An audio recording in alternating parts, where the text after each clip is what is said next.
All right, so welcome to the leadership lunch. Appreciate you guys joining in. As I was looking through and thinking about, I had kind of a list of topics, and I was like, all right, well, which one resonates here a little bit?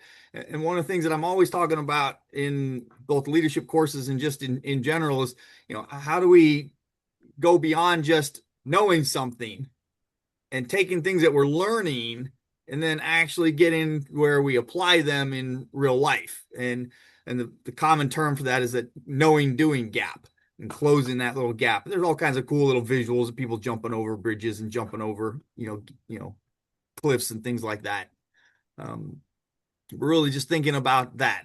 And as always, leadership lunch, we're here to have good discussions, small groups, so it'd be easy, but make sure that you guys are doing most of the talking on here. So start off just kind of thinking about the challenge. And the challenge is how many resources have you wasted out there? When people you do some training for somebody or you send them someplace and they come back and nothing changes. A lot. Tell me about that, Mike. Elaborate a little bit. Sure. I mean, constantly. I mean, I can think of one situation where we hired a team member, and we pay for this was when I was working at IBM, and we paid for individuals to go to training. Yep. And one of the ones that we do for those who are familiar with cyber is SANS Institute, which is like a $10,000 training by the time you add the certification, everything to it. So we had an Mm-hmm. individual who came in to do this, and they were not really strong in cyber. So the recommendation from leadership was to get them to take the intro to cybersecurity course, right? So $10,000 later, went in. The individual decided, first of all, it kind of became apparent that they really weren't taking it really seriously, and they also didn't even try to attempt the cert. So, kind of from there, when you're trying to change something, whether it's a gap, and everything, and you kind of pay for it, it just kind of backfired a little bit, spending a lot of time, money, effort, resources, etc., on help training somebody and just no behavioral change, no remorse whatsoever, just excuse after excuse. So Yeah. All right. That's a good antidote. That's yeah, $10,000. Maybe I'm in the wrong training world. cyber isn't cheap, but it's Yeah, it's it's a much needed necessary evil. Yeah. yeah. Yeah. So Frank, go ahead. I was going to chime in where uh, you know managed a lot of projects over my time, and we try to do very extensive training for the objectives that we have, right? So we want everyone to know going in what to expect, what they're going to be doing, and that sort of thing.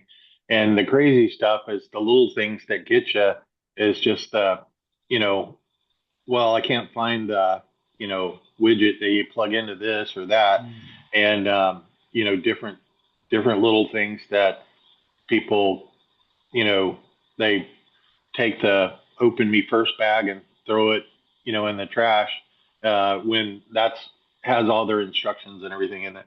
So we took a lot of pains trying to um, sort of dummy proof a lot of the things that people do. A couple of the things that we did was we put things in colored, oversized packaging so that people could find them easily, stuff like that.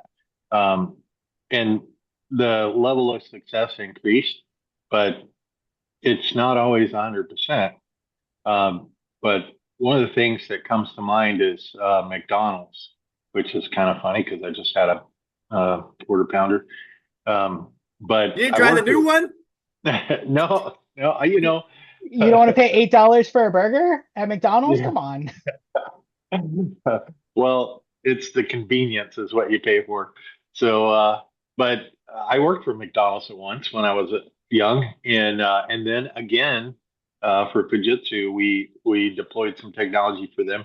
And the amazing thing for them is when they train folks, they train them at a ninth grade level.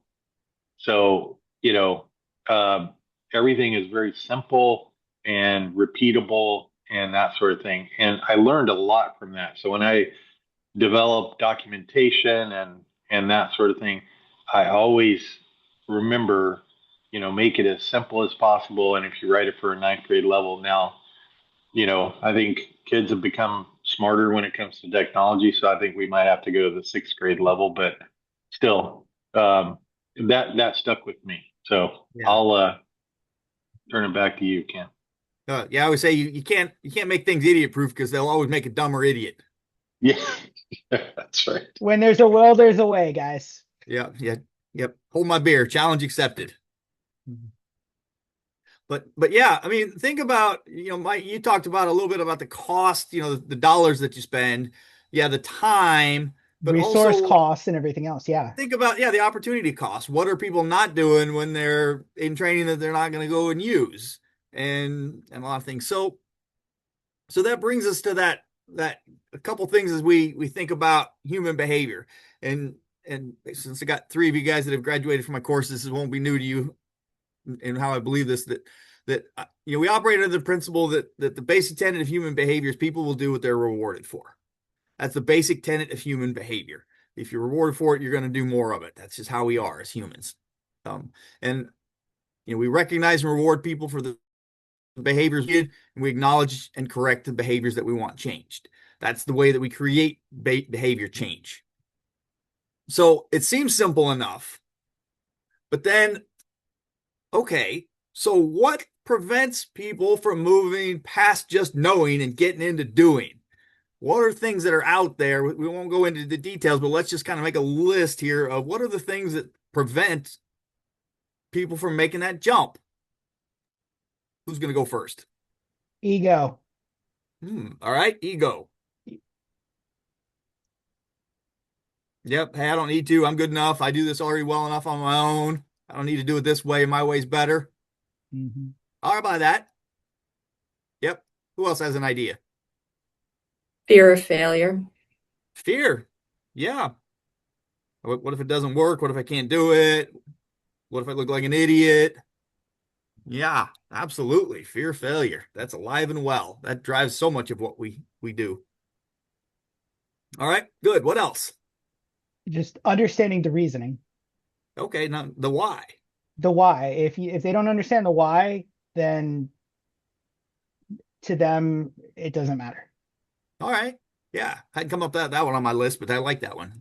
They don't know the why. That's why we have these conversations, Ken. Exactly. Think outside the box. That's why I welcome in the group like this, because there's always smarter people and more ideas than I have, than I come up with on my own. I learn so much every time I do one of these. I love it.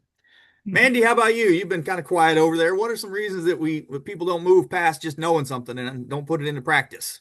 Some people are just not motivated. Okay. Don't care, not motivated.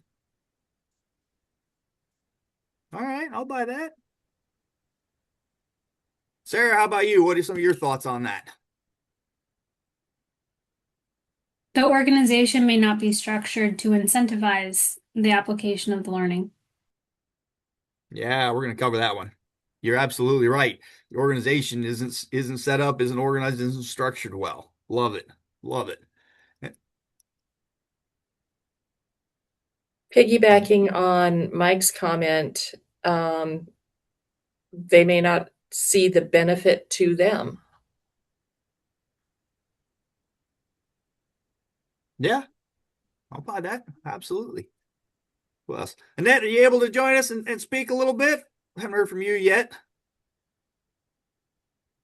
No, yes, I'm here. I don't know. I mean, actually, of my own experience here, I do try always to do things even if I don't know it. So I spoke actually up and said I don't know this, and it was okay to start doing it until somebody else stopped me, and I was taking off to not trying any longer. So I don't know really what will happen now in the future if I really will speak up and say that I don't know it, because I think I could have fixed it if they let me. Okay. Yeah. So it could go back to that organizational, kind of similar to what Sarah was talking about. The organization is not quite structured or set up or ready for the change or ready for you to implement it. All right. We got one more. There's one that's just a phone number there. I don't know who the name is there. You got a 337 area code though. If you're able to, come on, tell us who you are and what are your thoughts? Yeah, hi, this is Justin Hayes. I just joined in at the last second, so I'm not too sure what the topic is. Sure. What we're talking about right now is closing the new and knowing doing gap. How you send somebody to training and then they don't do anything with it and never change what they're doing. And right now, our question that we're posing is well, what is it that's preventing people from implementing it more? Okay. I don't know. I don't have a good thought on that.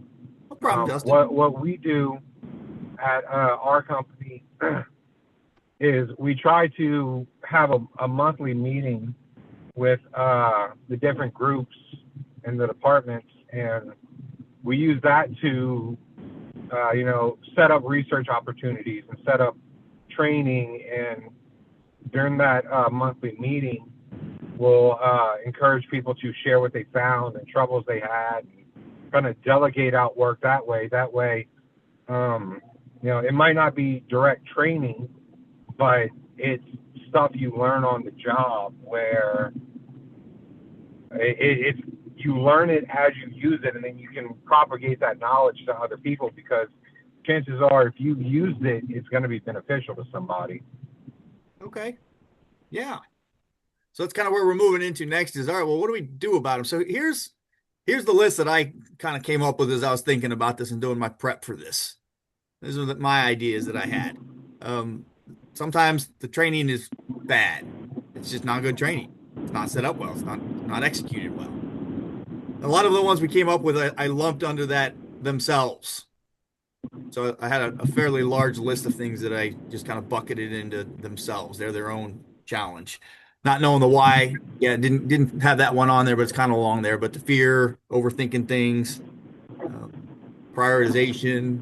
Sometimes people just want to learn. They want the title behind it. They want the certification. They just like to know, and that's all they care about. It's what they're interested in. They're professional students.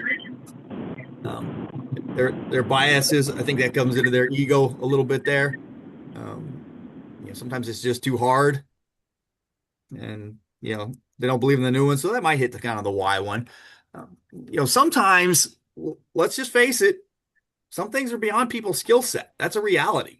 I mean, given enough time, I might be able to figure out and do the things that Mike does, but that would take me a whole lot of time, energy, and effort to figure a lot of that out, and I may not have the skill set for it.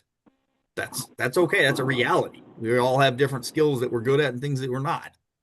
The resources to execute it, and then the supervisor reinforcement, and then sometimes the organization, hey, this is not the way we do it. So what we'll do is we're going to take that kind of list and we're going to talk about each one of them and from a leadership perspective and how do we overcome that? So poorly designed training. How do we as leaders help overcome that poorly designed training reason? Who'd like to go first?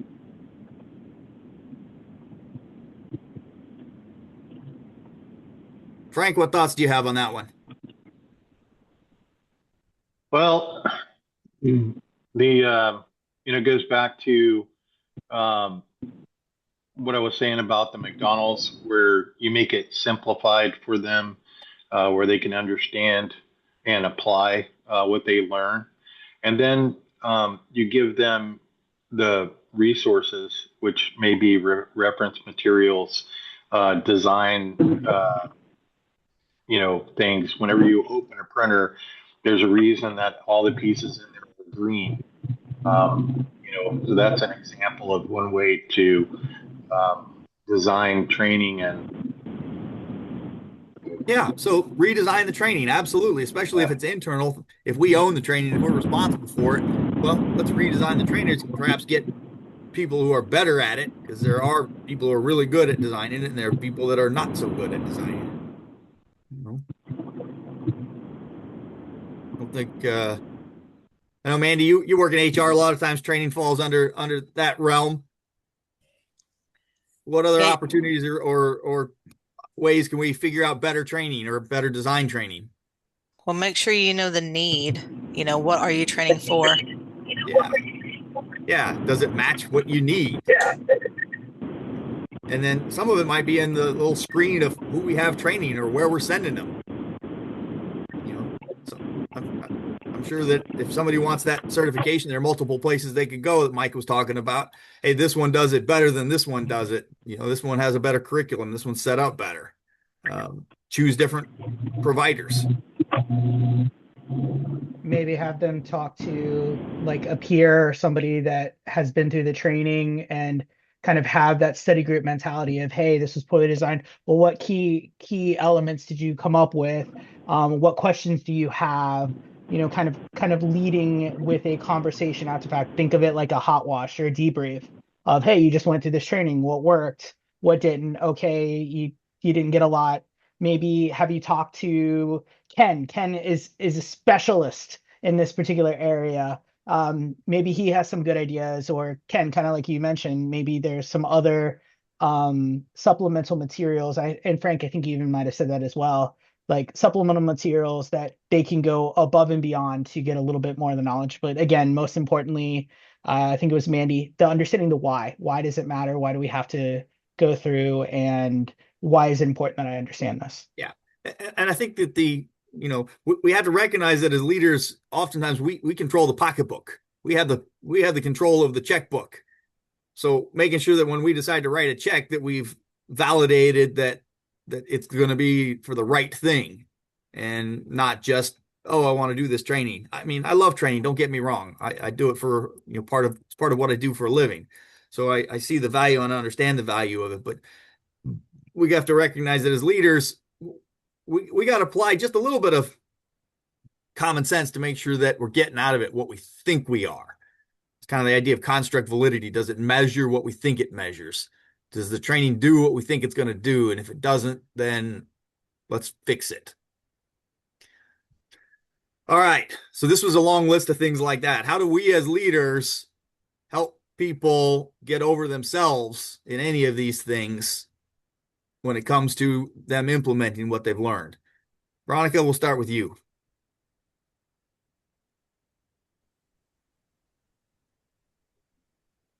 That's a tough one. That really is. It walks a fine line between really reassuring them and challenging them.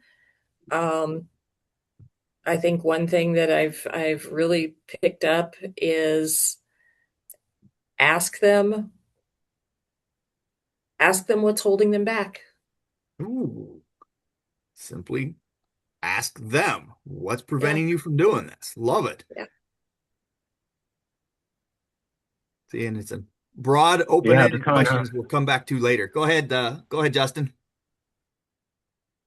Yeah. So one thing we do is during everybody's review, we say, what are your goals? And what training can we give you to help you achieve your goals? And so that way, training isn't just there to teach them how to do their job. It's to teach them how to improve.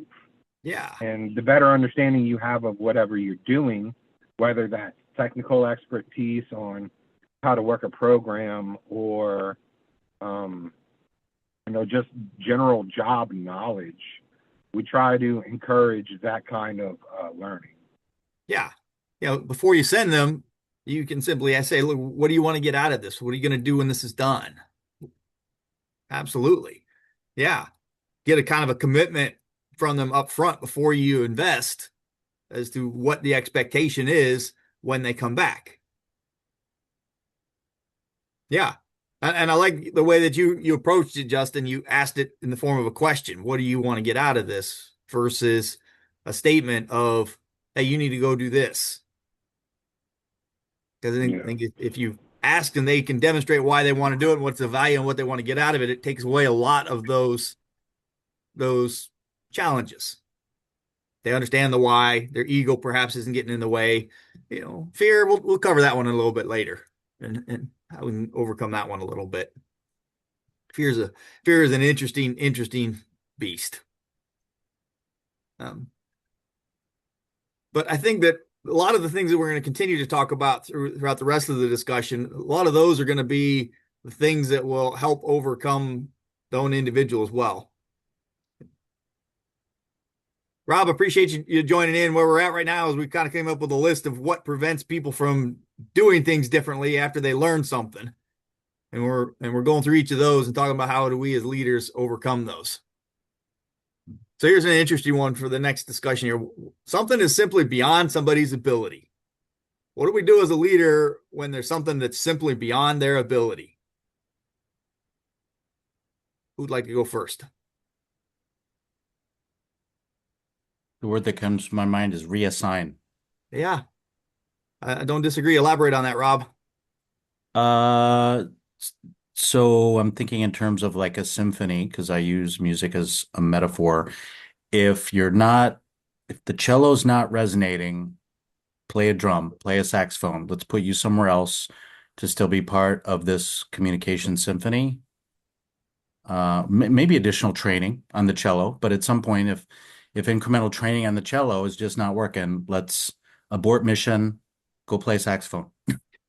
Yeah, I don't disagree with you. And that's the one thing I came up with on this one too. If it's simply truly beyond their skill set, and no matter how much effort or time you put into it, there's a point of diminishing return where it's not worth it for the organization anymore. Get somebody else to do it. Yeah, reassign them to something that they do have the skill set for. And it doesn't mean they're a bad person and doesn't mean that they're, need to be off the bus. They might be on the bus, but just not on that seat on the bus. Or in Rob's analogy, not on that instrument in the orchestra. They need a different instrument. And there's that different cliche about don't ask a fish to climb a tree. I'll take that one. Yeah. Be a terrible tree climber. You're right.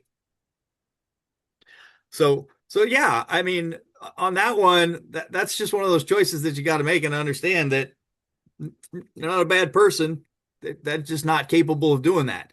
If you assign me to an art project and expect me to draw you a perfect drawing of something, I'm going to fail miserably at it. It'll be the worst drawing you've ever seen. I can't even do stick figures well. I'd give it to my son because he's the artist. But that's just not in my skill set. It never, no matter how much I try, I won't do well enough on that. And I said that one time and somebody piped back to me with, not with that attitude. I had to laugh at him for that one. It was like, touche. So yeah, reassign it. I agree with you, Robert. Reassign it. All right. So the resources, this kind of comes in a little bit with what Sarah had talked about, but unfortunately she dropped off on there. So let's talk a little bit about the organization and the resources to change. What happens if they don't have the resources to do what the training has taught them? How about, where are we at now? Let's go maybe over to Frank. What do you think? Yeah, no, resources are critically important for the success of someone implementing or doing something that they were trained to do. That's like certifying a data cable. Well, you can look at it, but unless you have the tools, you're not going to be able to certify that cable, right? So you can't drive a car without wheels. So they definitely need resources to do that. And it may be that that's in the form of a team where a team member is a subject matter expert that supports the effort. And a lot of times in organizations like the one I work in, that's the key. Yeah. Veronica, thoughts on that? On the topic itself, resources? I think if you're looking for examples, I think the most critical one that we can provide, honestly, is time. Yeah. If you're not giving them time to execute these new tasks, you've literally set them up for failure. Yeah. You're literally asking them to do things, but not giving them the time to do them, piling more things on them when they already have enough. Sure. I mean, when it comes to resources, that's the one area where we as leaders have a lot of influence over those resources. Where do we apply them? Which ones do we use? Time, money, workload, expertise, equipment. Yeah. My view on that is that that's an us problem as leaders if we're not giving them the resources necessary to do what we're asking them to do, whether it's a new task or something that's currently on their list. Shame on us. If it's important enough to do, it's important enough to provide the resources. And if it's not, well, then don't start the ball rolling in the first place. Just say, yep, nope, that's too expensive. We're not going to do it. We're going to continue doing this instead.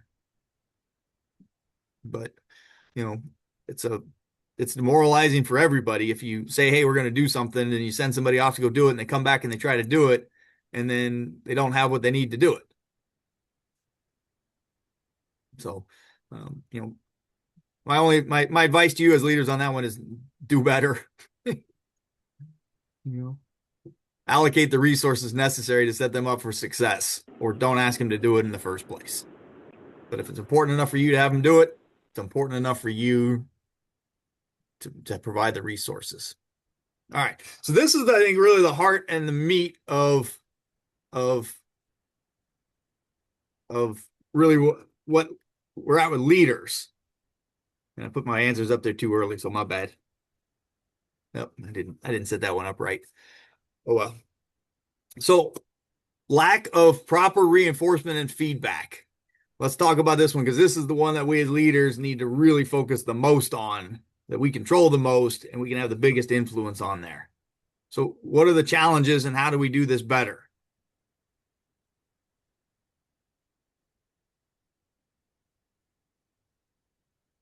Robert, what do you think? Well, I think Justin, many of us. Well, Robert first, and then Justin, I'll let you go next. Go ahead, Robert. I think many of us are exposed to unhelpful feedback or counterproductive feedback.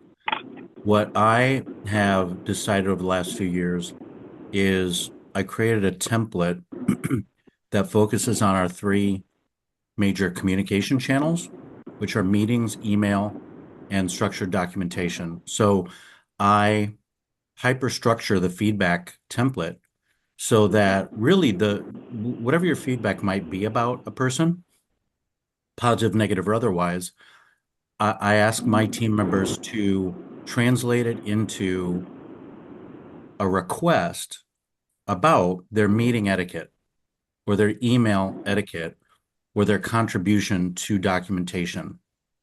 Because I want to minimize the unhelpful, noisy feedback that is either unactionable or it's counterproductive, or the person giving the feedback hasn't completely thought through how would you like their communication to change. And so again, it's guardrails.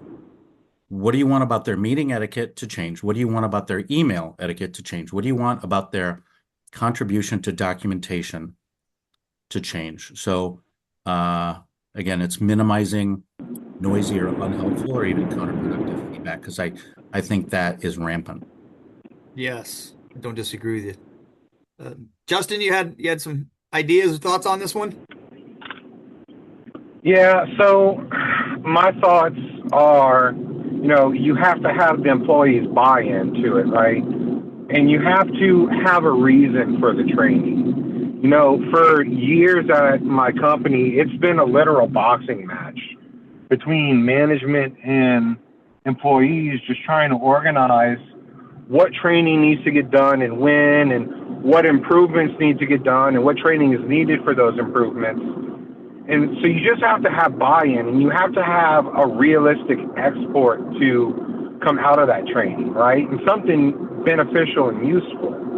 Because you can train on doing something all day, but if you only do that thing once a year, then you're always going to forget about it. One of the things that I like to kind of pick on is pivot tables in an Excel sheet. We had a job where we had somewhere around 20 panels being built, but there was only like 4 different designs. Well, what's the best way to pull all the parts and get all those parts ordered? And, we were talking about pivot tables, and multiple people did multiple different versions of research. We bought programs, and it wound up being that we trained one person really well on pivot tables. Now we have a whole write-up on how to do it. There was a benefit for that, right? Yeah. So if someone's working on a pivot table and they get it wrong or it's not working right, what's the feedback mechanism and how do you give them that information back to them? So what we do is we have the write-up in I think it's the PDM software, right? And it gives you a step-by-step guide with videos to watch and all that. And if for some reason it's not working, then they get with the person who made the write-up or the person that we trained. I made the write-up, and I've trained a few people on it, but we'll sit with them and just go through it again step by step and see what happened, what went wrong. Okay. Yeah. Yeah. And I think that's the critical point on there. Any system that you have, if somebody's not getting it done right, there's got to be a feedback mechanism, and we as leaders have direct control over that.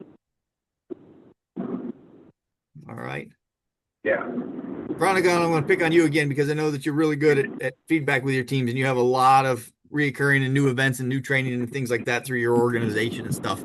What are some ways that you've been successful in providing feedback and helping them navigate new things?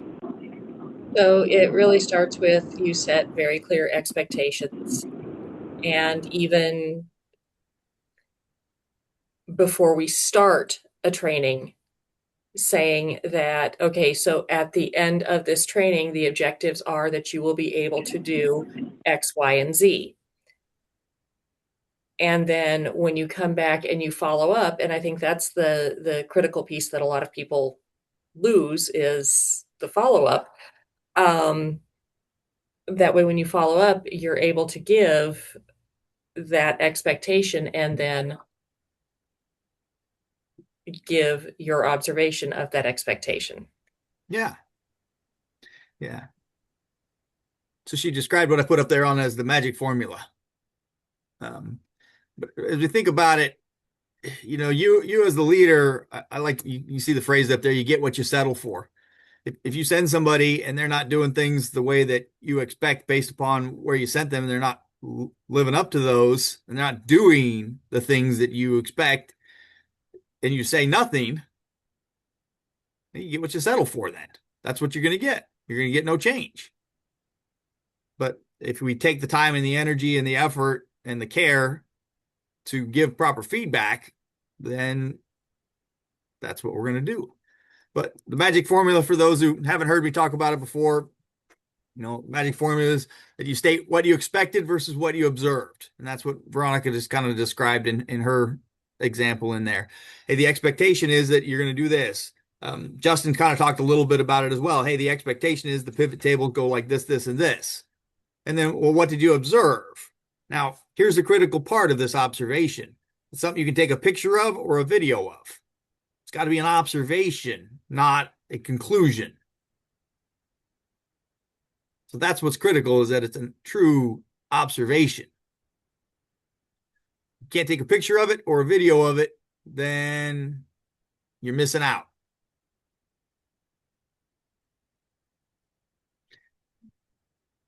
And Rob just put some of his stuff there in the text for you guys.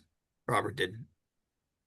So after you kind of set that, hey, I expected this. This is what I observed. This is what I saw. This is what I noticed. Then we ask open-ended questions that start with what or how. What are we missing? How did you see that? What were you taught? Where did you get that information? Kind of those are questions versus, why did you do that? Frank, I'll pick on you, Frank. What happens when somebody asks you a why question, like, why aren't you paying attention to the rest of us?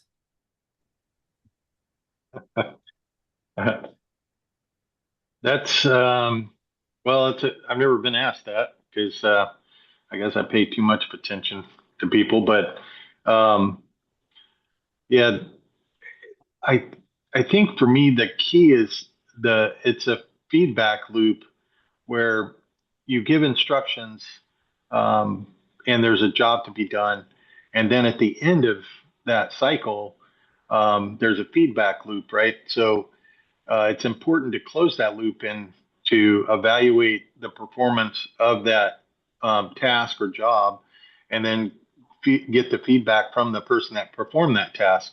I had a major project with Harris County. I shouldn't have mentioned them, but anyway, it included over 100 stakeholders. So at the end of the exercise, we went through a feedback process where, we anonymously solicited feedback from all the stakeholders about their challenges and what went on.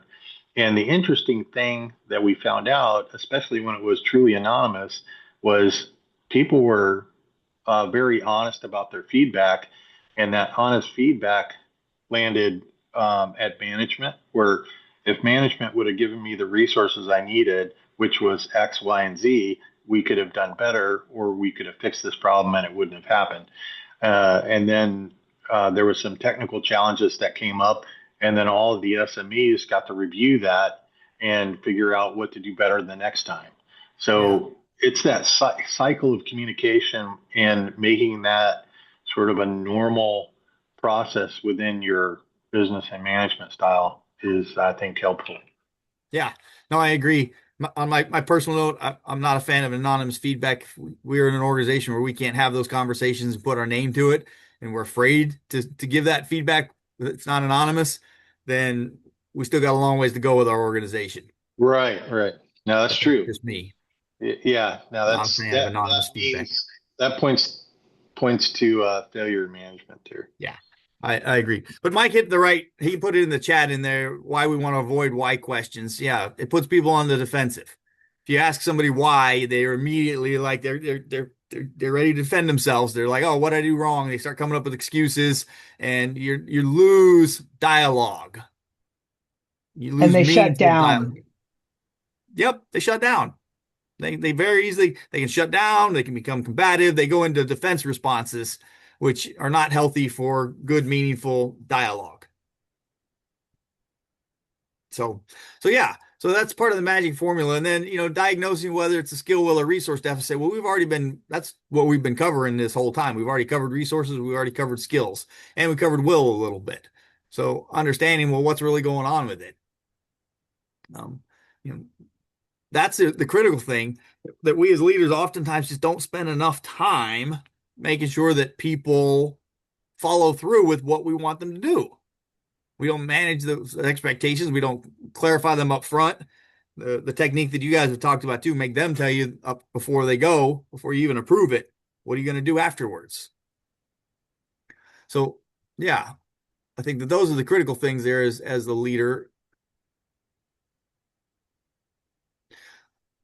But let's talk a little bit about an idea called deliberate practice. So who uses or understands a little bit of the concept of deliberate practice? What is it, and how do we do it? So I go back to the performing arts, music and dance. I was on a dance team where our director would ask us to not rehearse just until we were successful, but to rehearse until it was actually hard to get it wrong. So the notion of muscle memory, I think, can be incredibly valuable for teams. Mm-hmm. And we'll hear those casual remarks of, oh, we found our groove. We're a well-oiled machine. And so this is not by accident. It is deliberate. It's conscious. Yep. And we don't have to be perfect. We're trying to minimize systemic and systematic errors, which are expensive and repeated, and that's dysfunction. There's a difference between systemic and systematic errors and human error, an oops, a sampling error, which is usually not expensive. Yeah. But Rob, what makes it different than just say, hey, go play your instrument? Say it again. So what makes that so more like the deliberate practice versus just, hey, just go blow on your horn for a little while? Or move around a little bit. So here's what comes to mind: attention to detail, patience with yourself, repetition, right now I'm on a dance team that's very challenging, and I make sure I'm well rested. So I don't try to do it sleep deprived, well fed, well caffeinated, whatever I need to do to get my physical body ready to repeatedly watch our recordings from our dance rehearsals. And I just know that, I don't know, after 10 or 12 times, I'll finally get it. It'll be 2 counts at a time, 4 counts at a time. Crawl, walk, run.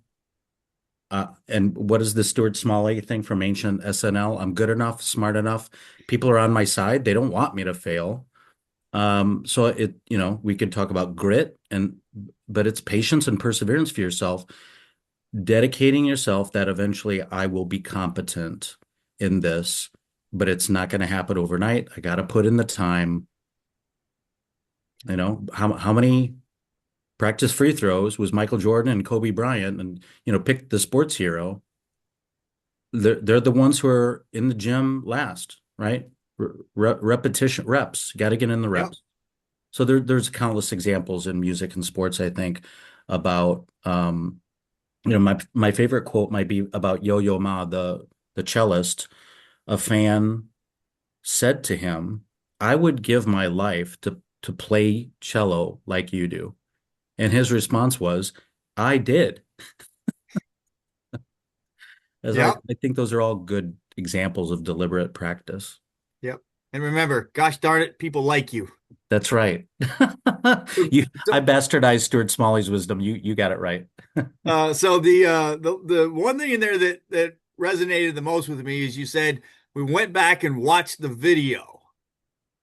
Talk about that in the realm of deliberate practice and how that's used and what you do with it.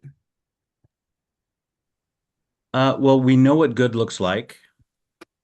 In a teamwork, like in an IT, because I think a lot of us are in project work, we know where the bodies are buried. We know the pattern of the sins, the mistakes, the pattern and the problems. I hope we try to minimize committing the same mistakes. Yeah. So, and I think that's what's critical with something, if you have the opportunity and you're doing something that's like that, where you can then watch yourself and evaluate yourself, it's that feedback mechanism. The video provides a feedback mechanism that's pure observation. It's undiluted. There's no hiding from it. And many of us hate watching ourselves, right? Many of us, I hate watching myself on video. It is painful. It's humiliating. I'll beat myself up worse than anyone else. In this dance world, my posture is often terrible. In my public speaking, filler words.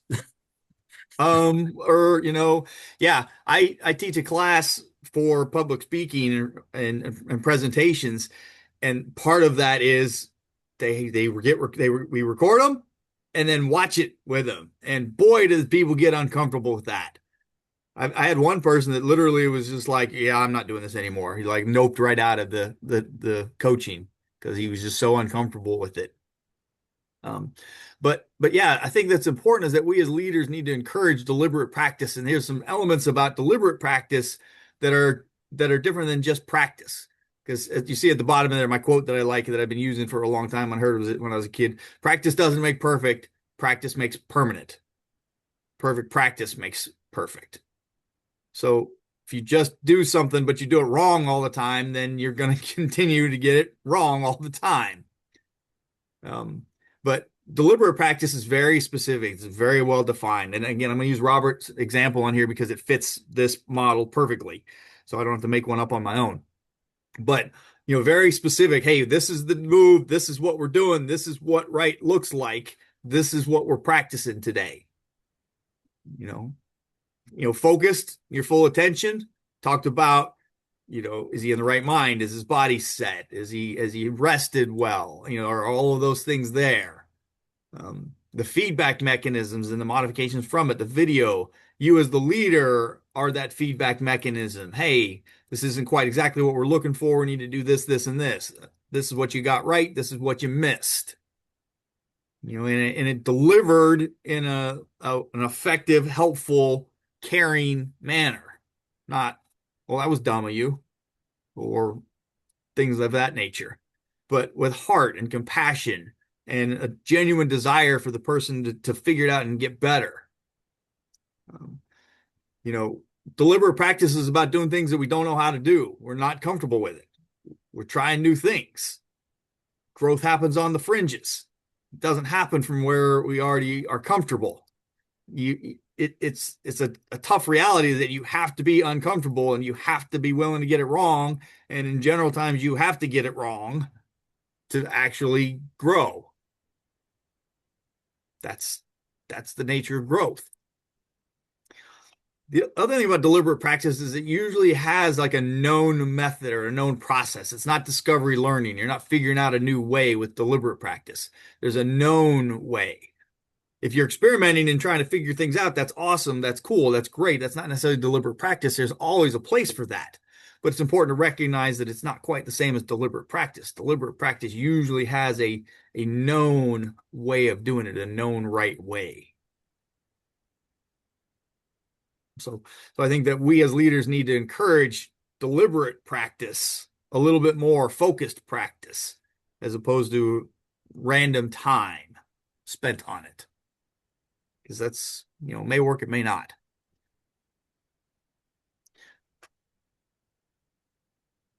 And then kind of the last area here, and again, I think this really highlights what Sarah had talked about when she said the organization is not structured for the change. We'll often say, well, that's not our way. When I think about an organization's culture, it's like, well, if you were to define it as, like Mandy works for Wilson. Hey, this is the Wilson way. Then that's kind of your culture. But Mandy, I'll stick with you on that one. Who sets an organization's culture? Who defines it? Leadership defines it. It's a top-down thing, but everyone's responsible for it. Absolutely right. The leaders do. And how do they do it? With all of that stuff right there. With how they recognize things, how they give feedback on, what they discuss, what they allow. That all sets your organization's culture.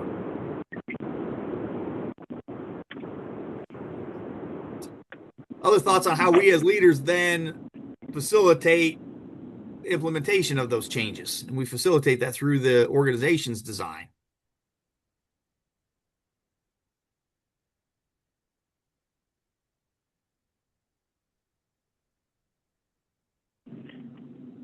So what we do to help. Yeah, go ahead, Sorry. Justin. No, you're good. Go, Justin.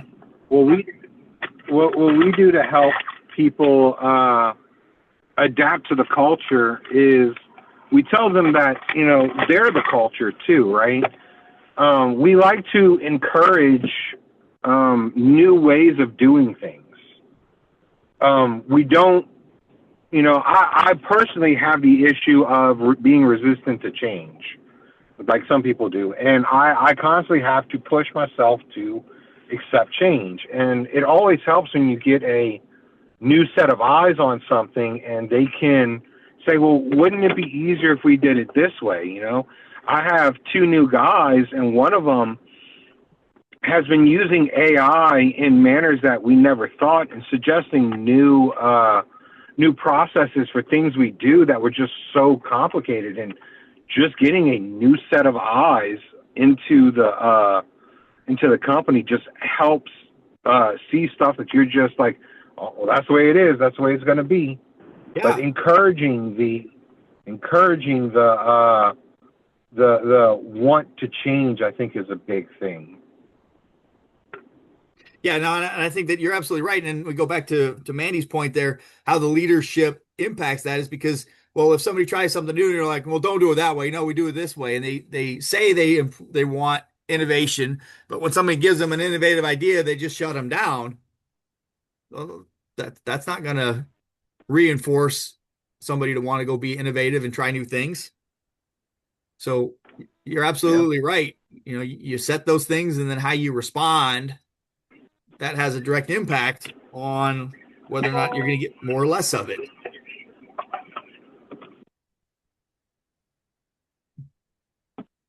other thoughts on, changing an organization's culture or defining an organization's culture? I'll tell you, it's not easy, and I'll tell you, it's up to leadership to continue to follow everything that we talked about, right? Giving the feedback, constantly showing, leading by example, putting it in. Culture change. I mean, I'm glad you mentioned AI because I was first thing that everyone's like, oh, AI, oh, that's wonderful. Let's do it. It's the flavor of the week. And all of a sudden everybody wants AI this and AI that. But it shifts culture, sometimes and not in a good way, right? People start fearing for their jobs, layoffs happen, speaking from experience, and a few other things that kind of come with them. So it's all about us to reinforce, to continue as a leader within the organization, to hold their values, to implement and to push change for the better. But as Sarah had said, there are some instances she's in process safety, and some organizations, they don't take safety very seriously. It's kind of like security. There's this individual or invisible rather differentiator between the business and security. Are you more business focused? Or are you more security focused? Where are you on the spectrum? Most people think they're right in the middle, but to be honest, they're mostly more towards the business side of the house because security is expensive. Same thing with safety. Oh, we're safety minded. You say the words, but when blank hits the fan and an audit is done, did you do everything in your power to be? And those are the kind of questions and things that it's accountability, right? Going back to, at the end of the day, this is our culture. It's up to us as leaders to maintain that and to be accountable to maintain this culture and to change when needed. And I think we, as the glorified leaders, we're the gatekeepers. We're the key master and we're the gatekeeper of change. And we have to kind of be that level setting, that accountable party to make sure that culture is changing for the better. And I'll just leave it at that with all the puns. Well, right, and you mixed up two separate characters from Ghostbusters. The I did on purpose, man. Two separate people. They can't be the same. So I did it on purpose. But yes, Ken, thank you. Thanks for catching that. I'm really glad. But his point is right in there, is that we as the leaders then have to really, make sure that we are set up for that, because if as Justin said, hey, we're an innovative organization, but they're unwilling to ever do anything new or willing to spend any money on trying new things, or they crush people who make mistakes, who don't do it the way they're supposed to. That's not setting up our organization to learn from or to grow from these new things. If we learn these things, but so many times it's our organizational structure or our organizational values, they don't align with what we say we want from the training, and we don't allow the things that come out of the training to really happen. And you hear that complaint all the time. Well, I hear that in leadership all the time. It says, yeah, this stuff is great, but nobody else is doing anything. So this stuff's, I can't, it's just going to die when I leave here. Nobody else is going to buy into this. And so, if nobody else is going to buy into it, if the rest of the organization doesn't think about or understand or want to implement, the magic formula, for instance, then yeah, it may just die with you. And that's unfortunate. So, but that's what we as leaders control. We control those things, and not to oversimplify it, but continue to do better and continue to do better that we can with setting those up and facilitating what it takes for that. But that's kind of the bulk of what I kind of come up with. Has anybody kind of got any other thoughts or ideas on how we help people, both you and organizations and the people that you train, to get beyond just knowing something to actually putting it into practice and doing it? So a couple topics that I'm recently passionate about is communication infrastructure and scalability. So when we think about an organization's culture, still looking at the slide you've got up, if we're a culture that's casual, that likes to chat, that we're addicted to meetings and meeting minutes, that's not very scalable. It's understandable because it's low upfront cost to just call that next meeting, send that next email.